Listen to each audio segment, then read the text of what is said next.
The first time that I sat down and started and tried out a Christian prayer, I felt like it was very genuine. I felt like I am speaking to God. I am expressing something that I truly feel. We are allowing Islamists to spread their poison while fighting among each other about nonsensical things. I mainly had my problems with Islam because I saw it as a global threat. It is good to be forgiving, but you have to recognize that the wolf is out there to still eat you. Unfortunately, Islam is a perfect culture that will happily take advantage of this.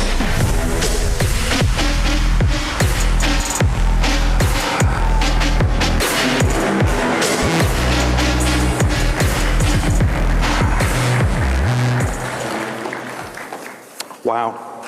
Hello, everyone. This is a huge crowd for me. How's everybody doing?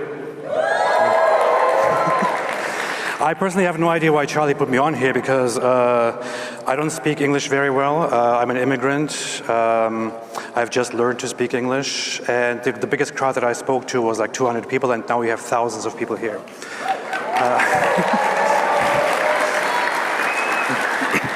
I normally do this on YouTube, so I don't have people looking at me and giving me all the reactions when I say dumb things. So this is definitely very, very exciting. See how I tied that in? I tied it into my YouTube channel. This is how you do it. You can find me on YouTube as Apostate Prophet if you look it up. Who's actually here for me? Who even knows about me? Three people, 4 people, yeah. So we want to change that today. You can just go and look me up on YouTube, Apostate Prophet. In fact, I'm going to wait. Everyone subscribe right now, please. Oh, wonderful, wonderful. So I want to really thank Charlie Kirk and Turning Point USA for doing this and for giving me the opportunity, because we have a very important job to do. We have a lot of very important things to do. If you do indeed find me on YouTube, you will see what you will encounter is that I represent myself and my channel with a little cartoon that looks like a certain figure, a religious figure, by the name of Muhammad, the Prophet Muhammad. I specifically chose to put that as image out there because drawing Muhammad, making a cartoon of Muhammad, is a very dangerous thing. You shouldn't try that at home, because if you do it and you publicize it or people know about it, your life will be in danger. Many of you might know about it, but a little over a decade ago, or I think about a decade ago, in France, a magazine, Charlie Hebdo, put out a cartoon of Muhammad for which the entire place was attacked by Islamic terrorists who opened fire and killed several of those journalists and cartoonists. This was, of course, horrific. Lots of people around the world, in Europe, in the West, and also some in the Muslim world condemned it. But the general idea in the Muslim world was that those cartoonists, when they were killed, basically deserved it because they asked for it. This is the culture that we are dealing with, that I am dealing with on a daily basis. We don't have the freedom in an Islamic environment to mock or to critically speak of the Islamic beliefs and of the Prophet, the so-called Prophet Muhammad, despite the fact that this so-called Prophet Muhammad was a warlord and a pedophile, but he is also considered the perfect moral conduct for Muslims all around the world. I would know this. I didn't have the privilege, unlike most of you wonderful people here, to be raised in a Christian environment with Christian values and Christian rules, or to be raised within a country, a beautiful country like America, where you have the freedom, where we have the freedom to say whatever we want without fearing repercussions. The same thing cannot be said about different places in the world. I was raised in an Islamic environment. I was raised in a religious Muslim family, and I am what you would call an ex-Muslim. I was raised with the idea that I should be loyal only to Islam as a religion. I was raised with animosity, with hostility toward the West. I was raised as an enemy of the United States of America. Today, I am standing here with a huge American flag right in front of me, and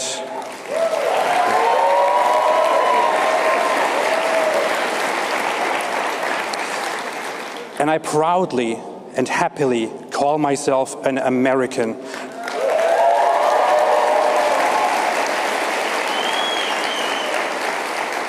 America has given me the ability, the freedom to be free and to say whatever I want, to do whatever I want, to be free, to speak freely. I appreciate this to no end. I have also, after I left Islam, after I turned my back on it, I spent about 10 years as an atheist, as a very hardcore skeptic. I have recently become a Christian, so I am...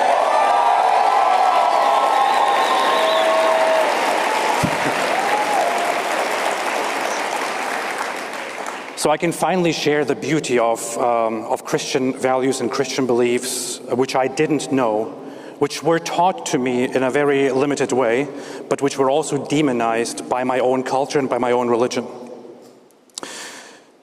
Charlie Kirk recently said something for which he got in huge trouble. He said, Islam is incompatible with the West. He also said Islam does not belong in the West. It has no place in the West.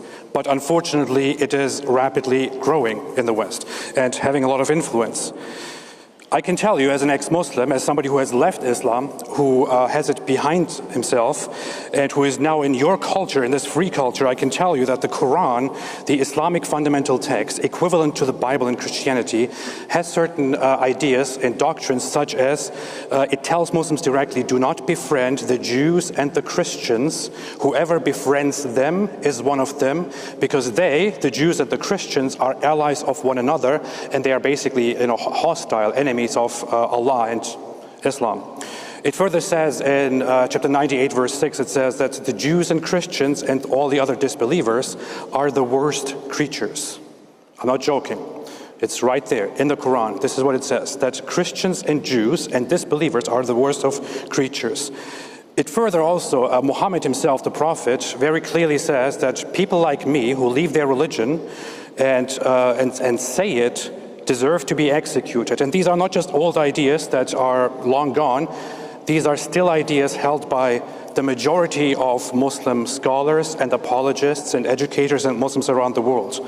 So, unfortunately, in the Muslim world, I would never be allowed to give this speech that I'm giving right now. If I did give this speech, I would probably be lynched and brutally murdered, like many others have been over the many years. In Pakistan, this happens again and again, where somebody is falsely accused of disrespecting Islam. It only has to be an accusation, and people will go after that person and will brutally massacre them. In Europe, unfortunately, this problem is getting bigger and bigger, because Europe made the stupid mistake, the very stupid mistake, of allowing massive numbers of people to simply come in unchecked and to give people this idiotic impression that we all are the same. All cultures are the same. They are, anybody who comes from a different culture, no matter what they do, if they are among us, and they just see our kindness and our goodness and our civilization, they will just change and be just like us. It doesn't work that way. Now we have massive numbers of people in the UK, in Australia, in France, in Germany, and many other countries that actually want to start imposing Islamic rules. They have already started it. In the UK, it has become very much impossible to openly criticize Islam and get away with it. People go to jail because of it. We don't have that in America. America is still a free country where we still have freedom.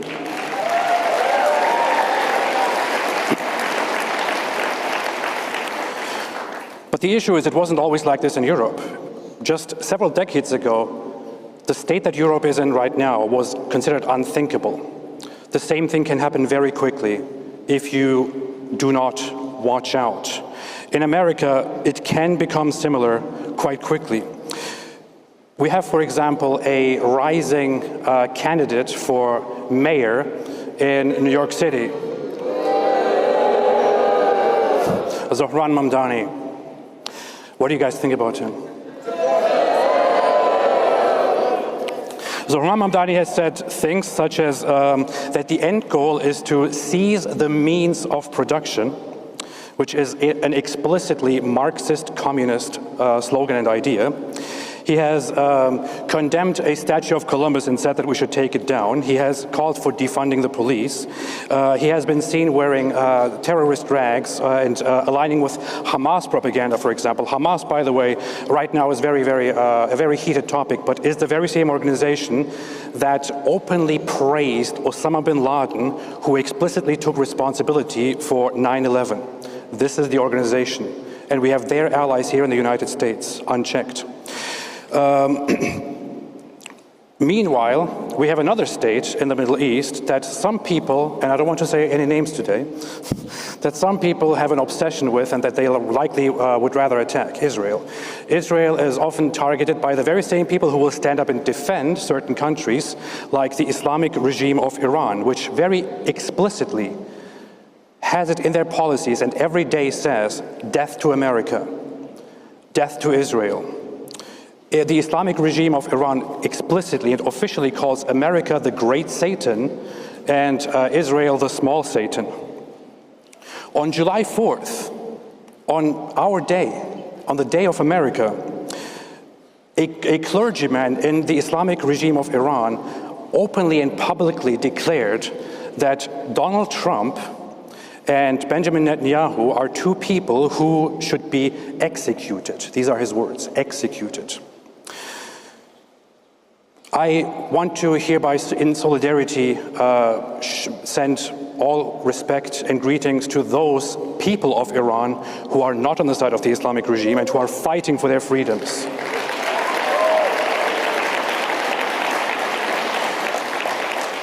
Because the Islamic regime of Iran is not just a danger to their own people, it's also a danger to the entire world. It is in their constitution, believe it or not, that the Islamic revolution that they accomplished should also be spread abroad, and other countries should also be led toward an Islamic revolution.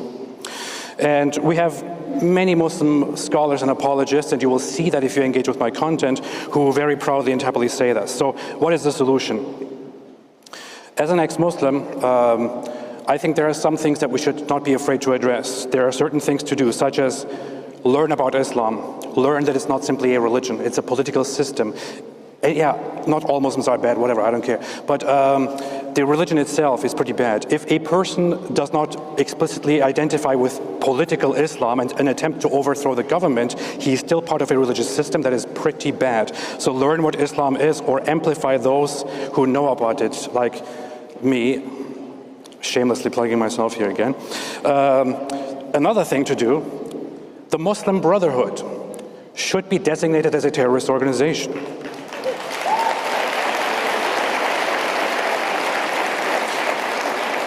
Islamic influx and influence should be limited. There should be a prioritization of deporting explicitly Islamist organizations and people. I'm an ex-Muslim, I'm warning you here, my time is up, I see it. And I don't want to kind of, mess up my first speech here at Turning Point USA. So I just want to thank everyone who is here, all you wonderful, beautiful people. I want to thank Charlie Kirk for this opportunity. I want to thank Turning Point USA. Big applause for Turning Point USA, please.